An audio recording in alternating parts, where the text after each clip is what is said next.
तो next topic है हमारा साइटोप्लाज्म। ठीक, तो ये हो गई आपकी सेल मेम्ब्रेन। सेल मेम्ब्रेन के अंदर एक लिक्विड जैसा सब्सटेंस भरा होता है लाइक ए जेली, उसको हम बोलते हैं साइटोप्लाज्म। ठीक है, क्या कहलाता है ये आपका? ये कहलाता है आपका साइटोप्लाज्म। ठीक, तो ट्रांसलूसेंट होता है ये, यानी कि light can travel through it, but इसके आर पार नहीं देखा जा सकता। होमोजीनस होता है नेचर में, ठीक है, यानी बराबर होता है हर जगह से। कलर वगैरह जो भी इसके अंदर जिन चीज़ों से बना है सब इसमें बराबर हर जगह गोले होते हैं। ठीक, कोलोइडल होता है नेचर में। कोलोइडल जैसे आपके दूध है, ब्लड है, इंक है, ये आपके कोलोइडल सॉल्यूशन कहलाते हैं, क्योंकि देखने में ये होमोजीनस होते हैं लेकिन एक्चुअली में ये हीट्रोजीनस मिक्सचर होते हैं। तो ये कोलोइडल होता है आपका साइटोप्लाज्म में। ठीक है, तो ये एक लिक्विड है जो कि सेल के अंदर भरा हुआ है, लेकिन पानी जैसा नहीं है, जेली जैसा है। ठीक, उसको हम बोलते हैं साइटोप्लाज्म। और अगर किसी सेल के अंदर साइटोप्लाज्म है तो अभी हम उस सेल को लिविंग मानते हैं। अगर सेल अंदर से खाली हो जाए, साइटोप्लाज्म ना हो, तो वो एक डेड सेल हो जाती है। जैसे कि आपकी वुड, लकड़ी होती है, ठीक है, वो प्लांट से ही बनती है। प्लांट कभी लिविंग थे, लेकिन जब उसकी सेल वो डेड हो जाती हैं, उनके अंदर का साइटोप्लाज्म सारा ख़त्म हो जाता है, तो फिर वो वुड बन जाती है। ठीक, अब इन तीनों चीज़ों के अलावा, यानी कि न्यूक्लियस, साइटोप्लाज्म और मेम्ब्रेन, जो कोशिका के पार्ट होते हैं, कंपोनेंट होते हैं, वो कहलाते हैं आपकी ऑर्गेनलीज। ठीक है, तो सेल ऑर्गेनलीज क्या है? दे आर, अगर आपसे पूछता है कोई व्हाट आर सेल ऑर्गेनलीज, तो simple component of the cell are called cell organelles. ठीक है, तो कौन कौन सी सेल ऑर्गेनलीज हैं जो सेल के अंदर प्रेजेंट होती हैं? Endoplasmic reticulum, mitochondria, Golgi bodies, इसको हम गोल्गी अपैरेटस भी बोलते हैं, लाइसोसोम, प्लास्टिड एंड वैक्यूल्स। ठीक है, तो इन सब सेल ऑर्गेनलीज को अब हम पढ़ेंगे एक एक करके थोड़ा सा डिटेल में। उससे पहले जो आपका ये बॉक्स इन्फॉर्मेशन है, तो इसमें इन सेल ऑर्गेनलीज को इन नाम से भी, ये इनकी निक नेम है, जैसे घर में होते हैं ना निक नेम, तो इनको भी इस तरीके निक नेम दिए गए हैं। तो ये फेवरेट क्वेश्चन है, अगर कोई भी एग्ज़ाम सेट करता है तो इनमें से एक दो क्वेश्चन ज़रूर डालेगा। ठीक है, तो जैसे कि एंडोप्लाज्मिक रेटिकुलम को हम क्या बोलते हैं? Skeleton of cell. और ये जो निक नेम है ये इनके फंक्शन की वजह से आया है, क्योंकि इनका फंक्शन कुछ ऐसा ही होता है। माइटोकॉन्ड्रिया को क्या बोलते हैं हम? Power house of the cell, क्योंकि ये एनर्जी बनाता है। गोल्गी कॉम्प्लेक्स क्या कहलाता है? Export house of the cell, क्योंकि ये चीज़ों को ट्रांसपोर्ट करता है सेल के अंदर या फिर सेल से बाहर। राइबोसोम्स को हम बोलते हैं प्रोटीन फैक्ट्री, क्योंकि राइबोसोम्स प्रोटीन बनाते हैं। जितनी तरह की प्रोटीन हमारे शरीर में बनती है वो राइबोसोम्स ही बनाते हैं। लाइसोसोम क्या कहलाता है? सुसाइडल बैग, यानी कि ये आत्महत्या कर सकते हैं, इनमें ये वाली प्रॉपर्टी है। जब हम पढ़ेंगे देखेंगे इस चीज़ को भी। क्लोरोप्लास्ट को हम क्या बोलते हैं? Kitchen of the cell. ठीक है, क्योंकि क्लोरोप्लास्ट है तभी फोटोसिंथेसिस पॉसिबल है। जो एंजाइम है जो इन रिएक्शन को कंप्लीट कराते हैं वो क्लोरोप्लास्ट के अंदर ही होते हैं, तो इसलिए it is known as kitchen of the cell. और न्यूक्लियस को हम क्या बोलते हैं? ब्रेन, क्योंकि ये सब कुछ कंट्रोल करता है। सारा सेल का जो कंट्रोल है वो इसके हाथ में है, सारी इन्फॉर्मेशन इसके अंदर है, तो इसलिए इसको हम क्या बोलते हैं? Brain of the cell. ठीक है, तब हम अपने नेक्स्ट टॉपिक की ओर चलते हैं। तो अब हमारी ये सेल ऑर्गेनलीज आ जाती हैं, तो इनमें आपका सबसे पहले है गोल्गी बॉडीज़, जिसको हम गोल्गी अपैरेटस भी बोलते हैं। तो गोल्गी अपैरेटस क्या है? एक सेल ऑर्गेनली, और दूसरी है आपकी लाइसोसोम। ठीक है, तो जब भी हम किसी सेल ऑर्गेनलीज के बारे में लिखते हैं तो आप कुछ भी भूल जाओ, एक लाइन है जो इन सब में फिट बैठेगी कि they are membrane bound organelles. क्या है ये? Membrane bound organelles. लाइसोसोम में भी आप ये लाइन लिख सकते हो कि they are membrane bound organelles. क्यों बोलते हैं हम इनको मेम्ब्रेन बाउंड? क्योंकि ये आपकी सेल मेम्ब्रेन हो गई। उसके अंदर आपका ये साइटोप्लाज्म हो गया। अब इसके अंदर जैसे कि गोल्गी बॉडी है तो इसकी अपनी अलग से मेम्ब्रेन होती है, ठीक है। और अगर ये लाइजोसोम है इसकी अपनी अलग से मेम्ब्रेन होती है, ठीक है। तो इन सब की अपनी अलग अलग मेम्ब्रेन है, ठीक है। तो इसलिए हम इनको क्या बोलते हैं, these are membrane bound organelles, ठीक है। तो अब सबसे पहले हम गोल्गी अपैरेटस को ही देखते हैं। क्या है आपका Golgi apparatus? These are membrane bound organelles, fluid filled vesicles, vacuoles and stacks of cisternae, ठीक है। तो पहले तो इसकी स्ट्रक्चर देखो कैसी होती है, कुछ इस टाइप से होती है,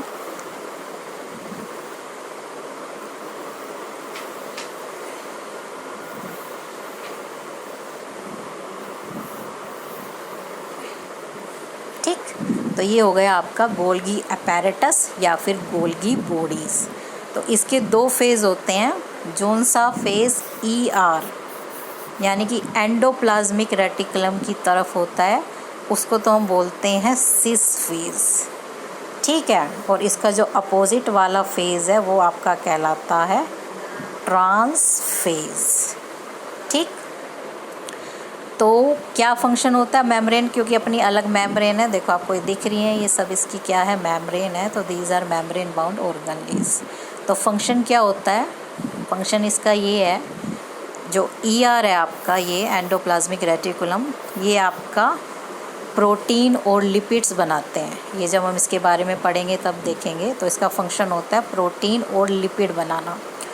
उस प्रोटीन और लिपिड को ये गोल्गी बॉडी के पास भेज देता है इस तरीके से, ठीक है। वो प्रोटीन और लिपिड इनसे होता हुआ ये आपकी सिस्टर्न कहलाती हैं। ये क्या है, ये है सिस्टर्न, 1 2 3 सिस्टर्न दिखाई है मैंने आपको, ठीक है। तो इन सिस्टर्न से होता हुआ ट्रांसफेज की तरफ पहुंचता है। तो जब ये प्रोटीन और लिपिड्स यहाँ से गुजरते हैं, इस बीच क्या होता है, दे गेट्स मॉडिफाइड, उनके अंदर कुछ चेंजेस आते हैं, ठीक है। और यहाँ पहुँचने के बाद they gets packed in vesicles, इस तरीके से उनको पैक कर दिया जाता है। और पैक करने के बाद उनको डिस्पैच कर दिया जाता है जहाँ पे उनकी ज़रूरत है। तो क्या हो गया गोल्गी बॉडी का फंक्शन, ठीक है।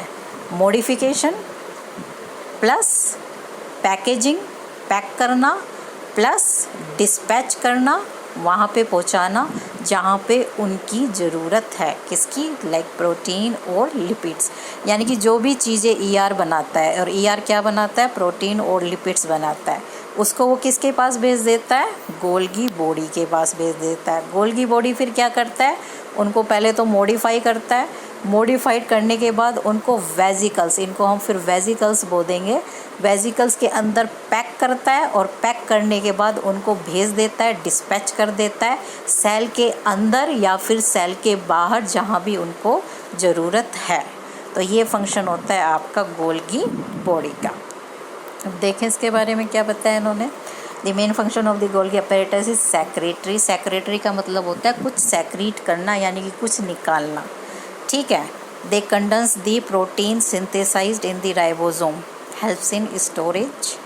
दे also involve in the formation of the lysosome, cell wall and membrane. They are called dictyosome in plants, ठीक है। तो इन्होंने इतनी डिटेल तो खैर नहीं बताई हुई है। इन्होंने फंक्शन में, आप ये वाला फंक्शन इसका ज़रूर याद रखें कि ये लाइसोसोम को ही ये ही बनाते हैं। अब लाइसोसोम्स क्या होते हैं, नीचे दिए हुए हैं लाइसोसोम। तो लाइसोसोम इस तरीके से मेम्ब्रेन बाउंड ऑर्गेनेलीज है, और इसके अंदर आपके भरे होते हैं एंजाइम्स, डाइजेस्टिव एंजाइम्स होते हैं ये, ठीक है। और बाय नेचर डाइजेस्टिव एंजाइम्स हमेशा प्रोटीन होते हैं। तो गोल्गी बॉडी क्या करता है, इसका मैं आपको एग्जांपल दे के समझाती हूँ। ये आपका है गोल्गी बॉडी, इस तरीके से छोटा सा बनाती हूँ, ठीक है। इधर है आपका ये ER, तो ER ने बनाए आपके एंजाइम्स, ठीक, इन एंजाइम्स को किसके पास भेज दिया? गोल्गी बॉडी के पास। ठीक है, गोल्गी बॉडी ने इनको इसके अंदर डाला, ये मॉडिफाइड होते हुए यहाँ पे दोबारा से पैक हो गए, लेकिन अब ये थोड़े से मॉडिफाइड हो गए हैं, तो ये क्या बन गया? आपका लाइजोसोम बन गया। तो इस तरीके से आपके गोल्गी बॉडीज़ लाइजोसोम को बनाते हैं और साथ में और भी चीज़ें बनाते हैं, उनको मॉडिफाई करते हैं, पैकेज करते हैं और डिस्पैच करते हैं। तो this is the main function of Golgi body. Next है आपका लाइसोसोम। तो लाइसोसोम्स क्या होते हैं? These are also membrane bound organelles. ठीक है, लेकिन सिंगल मेम्ब्रेन होती है, केवल एक मेम्ब्रेन है, डबल नहीं है, यानी कि इस तरीके से डबल नहीं है, केवल क्या है? सिंगल है।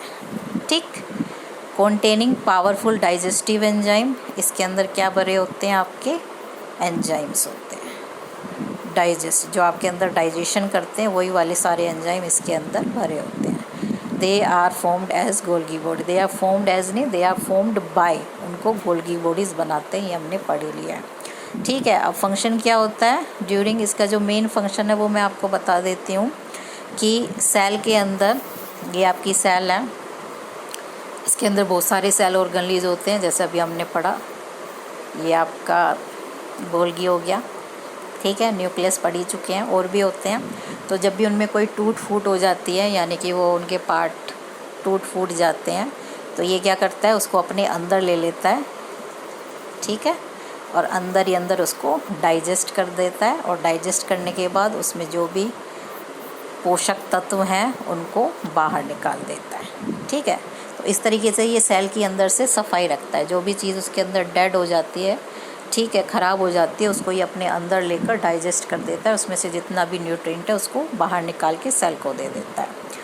ठीक, इसके अलावा अगर कोई बैक्टीरिया और वायरस यानी कोई फ़ॉरेन चीज़ भी अगर आपके सेल के अंदर आ जाती है, तो उसको भी ये इसी प्रकार अपने अंदर ले लेगा, डाइजेस्ट कर देगा। ठीक है, उसको यानी ख़त्म कर देगा। तो एक तरीके से ये सेल के अंदर से क्या करते हैं? सफाई रखते हैं। दूसरी चीज़ जो मेन है इसके बारे में, क्योंकि हम इसको सुसाइडल बैग क्यों बोलते हैं? तो सुसाइडल बैग इसको इसलिए बोला जाता है कि अगर गलती से या आपकी सेल डैमेज हो जाती है और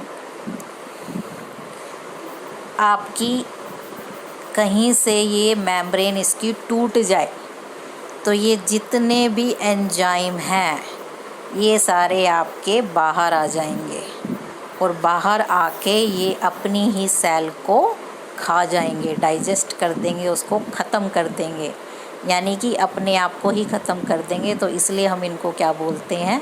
सुसाइडल बैग। ठीक है, तो नेक्स्ट टॉपिक हमारा होगा फिर आपका एंडोप्लाज्मिक रेटिकुलम।